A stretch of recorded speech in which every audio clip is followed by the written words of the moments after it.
As you see behind me is my Mazdaspeed6. It has the officially third blown engine that I've put in here. Last one I got, this one in particular, was from a junkyard, and well, it had a rod knock. So I just floored it, sent it to the moon, and she locked up. So I have a brand new engine over there, which I will show you guys in a second. And that is from Charlotte JDM. And they basically told me that it will run. It's a plug and play.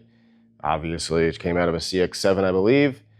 And yeah, I really hope this works, because taking this engine in and out is not necessarily a pain.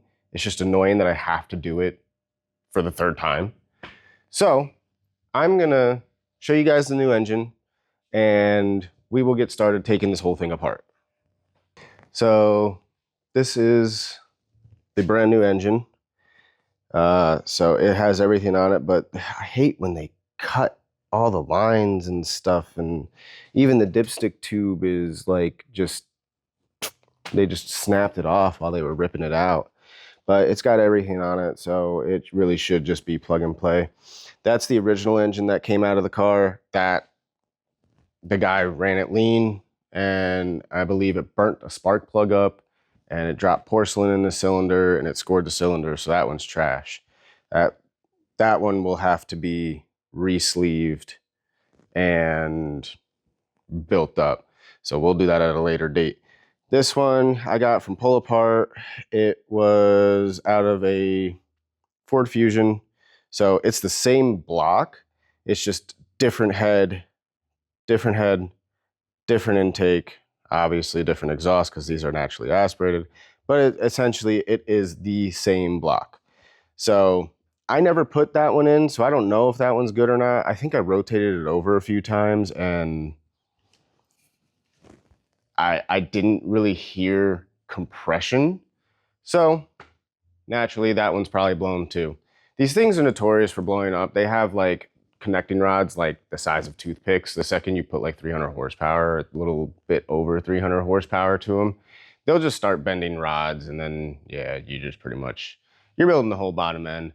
But for now, this is going to remain stock for now with that engine over there.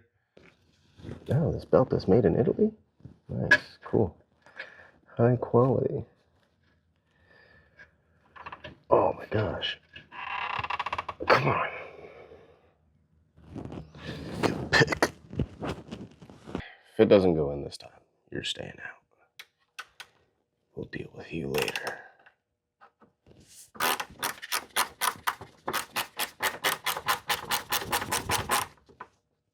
And we'll deal with you later. Yep.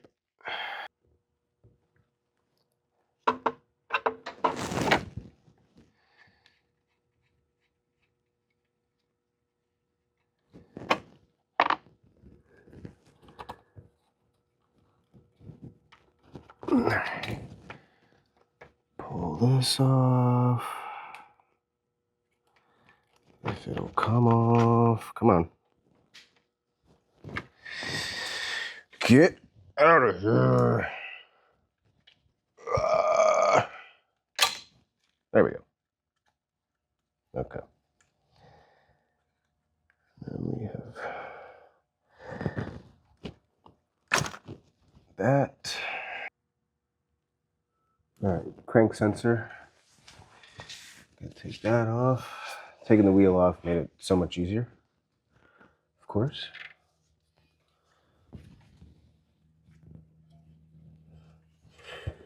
Now the only thing is getting my arm in there.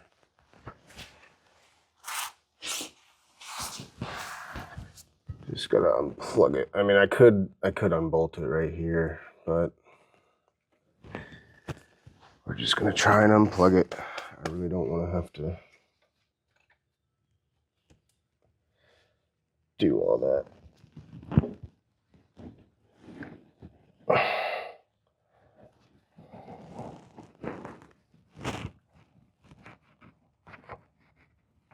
There we go. Okay, good. Okay, now that that is all undone, this wiring harness should just come up. Yep. Okay. All right. I really want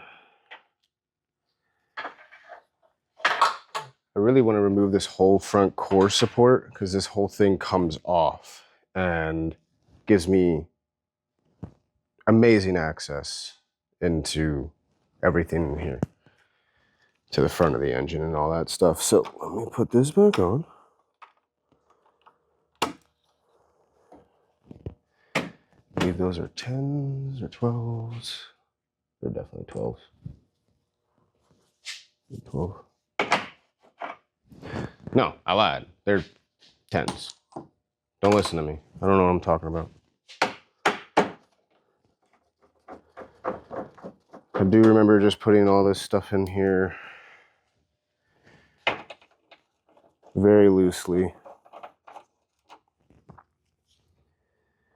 except for, that's a good placeholder. Okay, that stays too. Cool. Except for these bolts down here, which I will show you guys in a second. Hold on.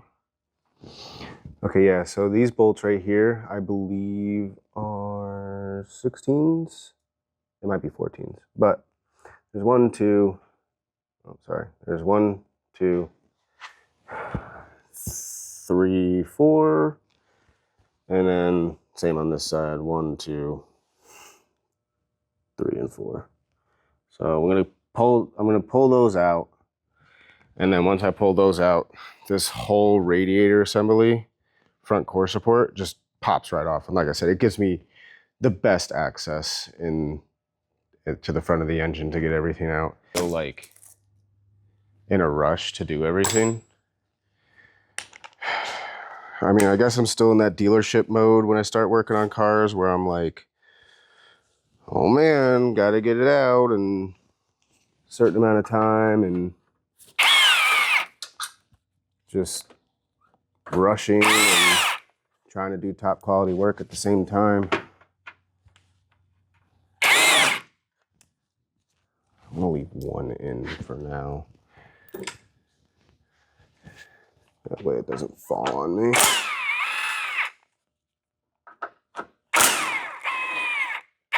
It's already starting to come out. It's still draining too on top of that. I think the last time I did this, I had to put the floor jack underneath just so it wouldn't fall and crush me. But I mean, it's really not that heavy, so I could probably just manhandle it. As I say that, it starts to fall. Pop the coolant reservoir out of the way. Okay. Yep, she's going. Oh, this is a bad idea. Oh my gosh. Come on. We got it. Okay. Gun on the floor. Impact on the floor. Okay. Let's hope I disconnected everything.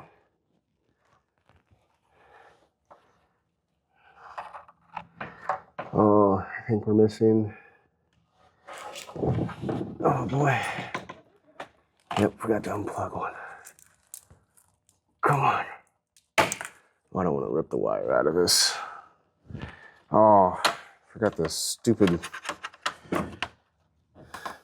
Oh, get out of there. The hood latch. Damn. All right, that's out. Hood latch and one other wire.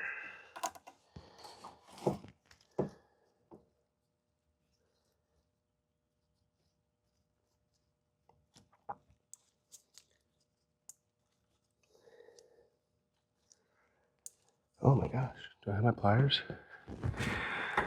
I have a set of pliers. Not the right ones, but they should work. There we go. Okay, those there for now.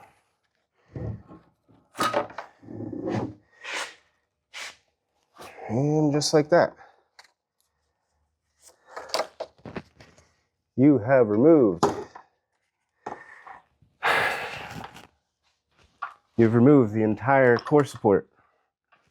I never understood the top mount intercooler. Like, why? Because it just heat soaks from the engine, it just heat rises.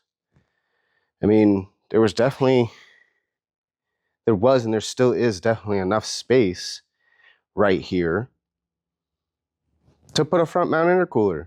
I don't understand it, because it comes in from here when you can just put it down here and just route a pipe there. Okay, so took the battery out because that gives me access to the motor mount right here, which I did upgrade these to Damon Motorsports mounts. These are the shifter cables right here. So I want to make a mark on this one right here because I need to remember where they go. Because if I don't remember where they go, I'll probably be shifting reverse or fifth or whatever, trying to just get it to go in the first gear. So I'm going to make a mark on one of these. So we're just going to make a mark right here.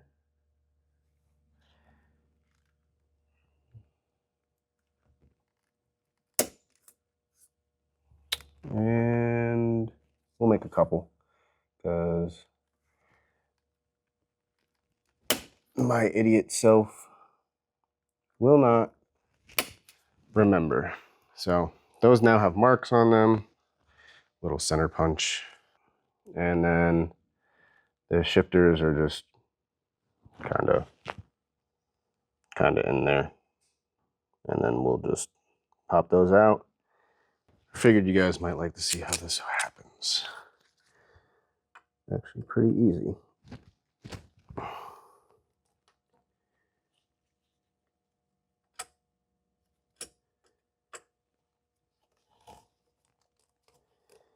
Just kind of pry up. Oh, did we just snap that? Cool.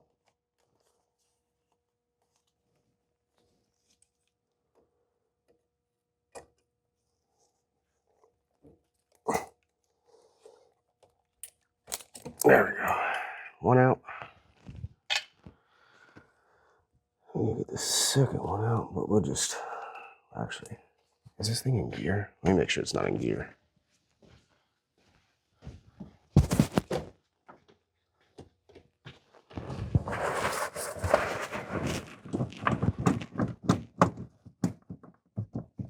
Okay. We are not. We are not in gear. That's good.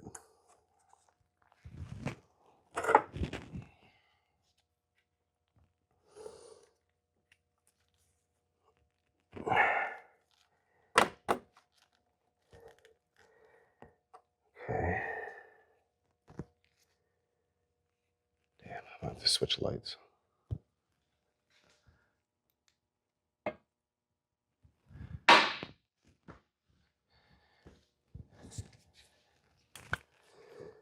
It's in my pocket the whole time.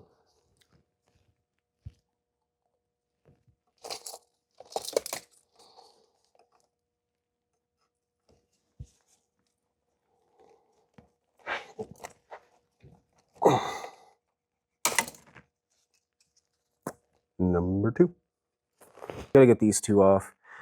I should get a pry bar in here, but they're really just on a little ball socket type thing.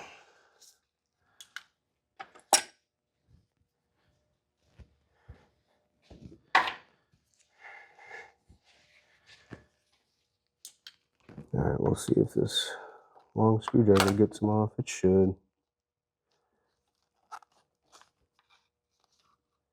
Keyword should.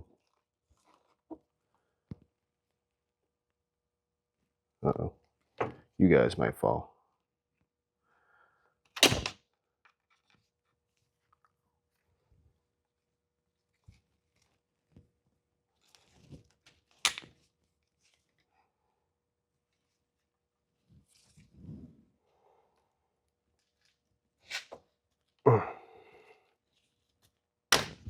There we go. One. And two.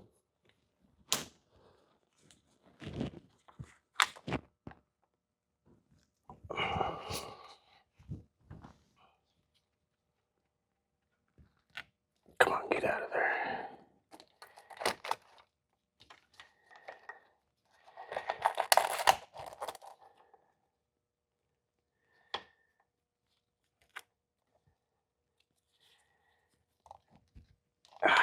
Come on.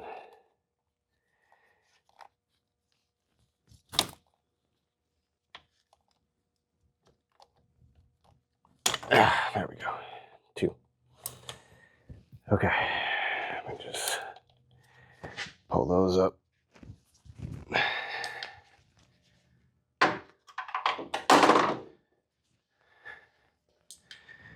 Get those up and out of there.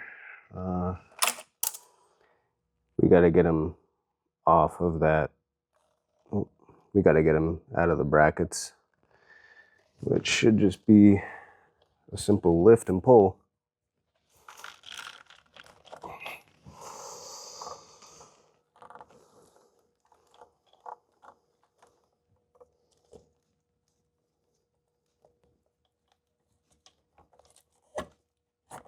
There we go.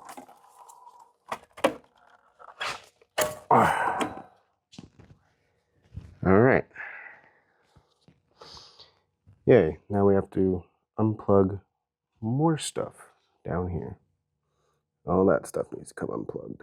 All that. Stupid wiring harnesses. Like, why? Why do you put them where we can't reach? Oh, God, got it.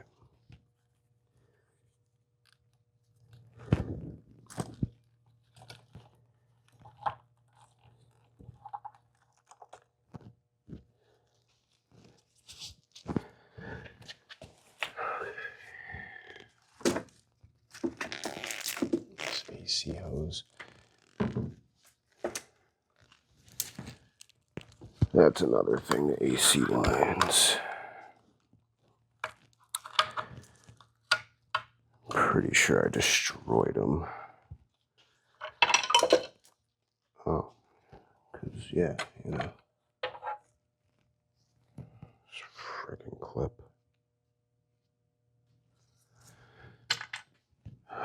ABS module. Intercooler is about to come off. There's one last hose over here. Where are they? Bro. I swear.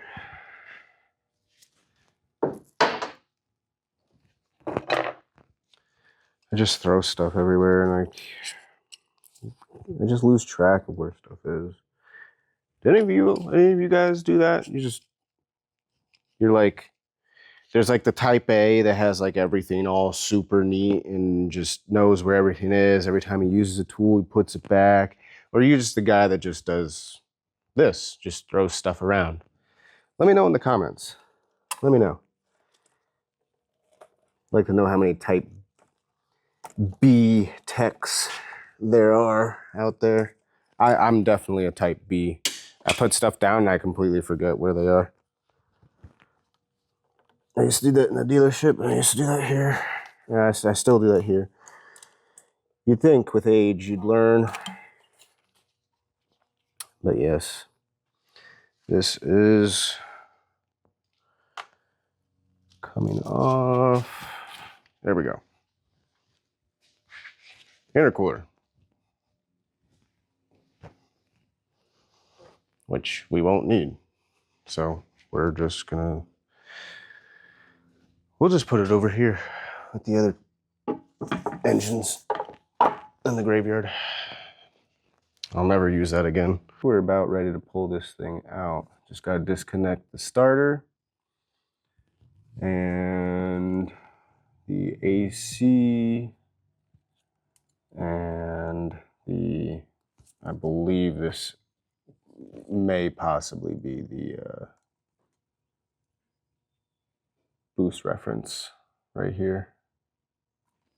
Not too sure, but alright. Pull this thing off.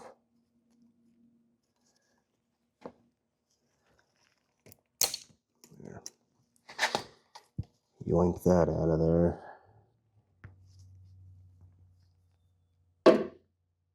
Where'd those go? Oh yeah, these were these. So we'll put those back in. Also, do you guys put the bolts back where you got them from, just so you know where they go? I do. But that one's not threading in the best for some reason. Maybe this one went up here? Yeah, maybe. Looks like it. Nope, still sucks. Okay. Sweet. Anyways, we'll leave the dipstick tube on. I don't want to disconnect too much stuff because it's pretty unnecessary a lot of the time to disconnect everything. And I wonder what the book time is. If anybody it works at Mazda, let me know the book time to remove and replace the engine on this, because so far I've been working on this for about an hour and I feel like I'm pretty far along. So there. Damn, I completely forgot. I need a pilot bearing, because I'm not gonna be able to get the pilot bearing out of there, and that sucks. So I'm gonna have to order one of those, and I hope somebody has one in stock. I'm hopeful, but I doubt it. Time to get this engine out. Okay, so we got these two coolant hoses out of the way. All right, we got those two coolant hoses out of the way there. And now, oh, we got this fuel line out of here too. It connects to the high fuel pressure pump right there. And now I believe we just have to take this bolt out. Well, no, okay, so we're gonna leave this connected to the trans because I have to put this back in and it's a pain in the butt. So what we're gonna do is, we're gonna take this bolt out, this bolt out. There's one hiding back here somewhere. I can't really see it. Oh, there it is. That bolt right there. And then there's another tricky bolt back down here. And then these two bolts right here. And then there's a third one underneath the car. And the engine should be free to pull out. Oh, that wasn't even in there that tight.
If you just came out normally, you wouldn't have these issues. All right. See if I can get my hand in there. Probably not.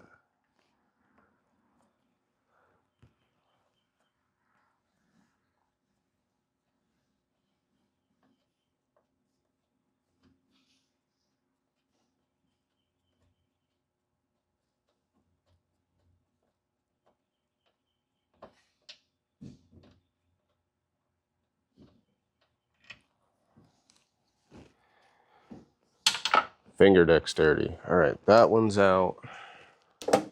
Change of plans. We're just going to undo these two bolts here. This lets the motor mount fall out. Probably should just do this one, even though I think there's a nut on the back. There is. So we're not even going to mess with that. We're just going to mess with these two up here, because to get a wrench in here is going to be literally impossible. Like, I can't even show you guys. That's how, like, difficult it is to get to. So, yeah. We're just going to loosen these two. These are two 14s, but if I do that right now, the whole engine's going to drop. So let's not do that.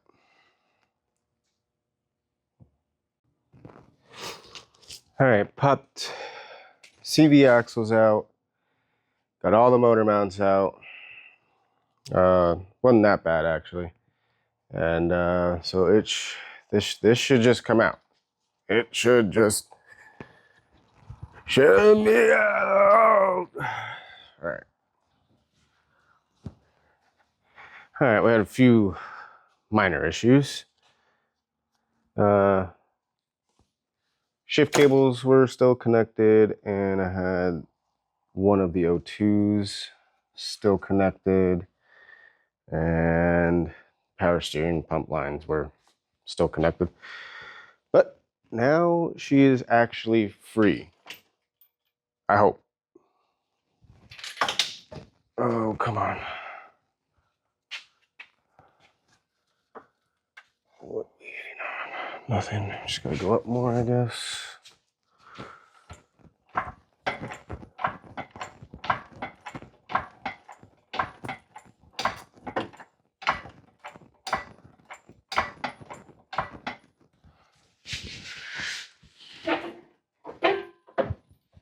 Oh, she's coming. Oh, I think I might be stuck again. On what? Frame rail? Most likely not.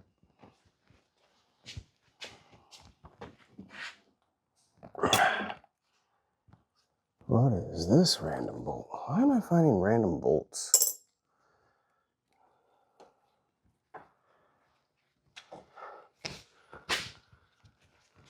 Okay.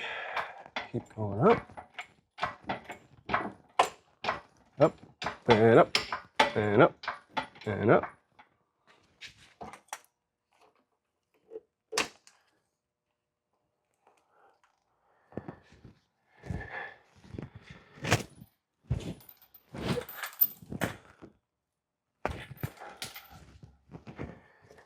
Get this out of the way.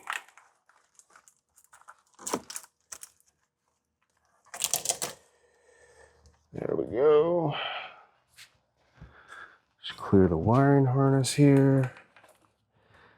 That is clear. And we are out. Heck yeah. Nice. Sweet.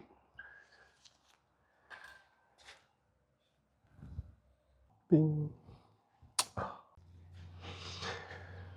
All right. So we got it out. As you guys saw in the last clip, we got it out.